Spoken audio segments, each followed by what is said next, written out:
Access to sex survey data paused by government. The Scottish Government need to do better in how sensitive information is gathered from schoolchildren after access to a controversial census on sexual experiences was halted. Education Secretary Jenny Gilruth told MSPs she would be raising concerns with officials after BBC Scotland News found data from the 2021 Health and Wellbeing Survey was being advertised for use by external researchers.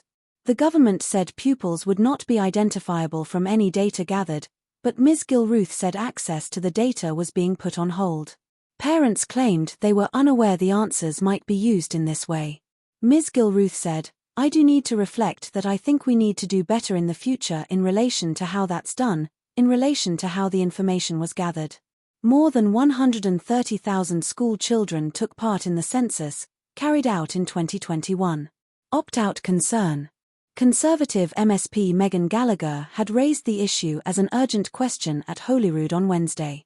She said the census had involved children as young as 14 being asked highly intrusive and inappropriate questions about sexual experiences. Gallagher claimed parents were not informed of the details of the survey because an opt-out model had been used. Half of Scotland's 32 councils pulled out of the survey following concerns about a lack of informed consent and worries over the anonymity for pupils.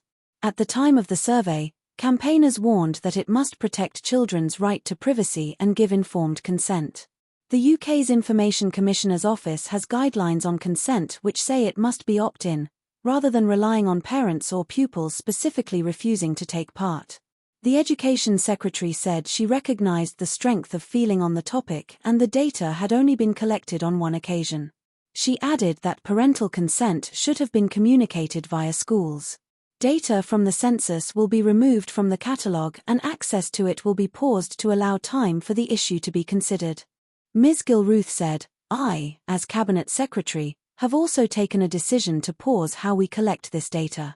I have directly discussed these concerns with the Chief Statistician." She added that appropriate steps were being taken by the statistician to reflect the strength of feeling on the survey. School pupils in S4 to S6 were asked to give their views on a range of subjects from physical and mental health to bullying and the pressures of schoolwork. However, a section on sexual relationships caused controversy, asking pupils multiple choice questions about their experiences, including whether they'd had vaginal or anal sex. The 16 councils that went ahead with the survey were Angus, Clackmannanshire, Dumfries and Galloway, Dundee, East Renfrewshire, Edinburgh, Falkirk, Glasgow, Moray, North Ayrshire, Perth and Kinross, Renfrewshire, Scottish Borders, Shetland, South Ayrshire and Stirling.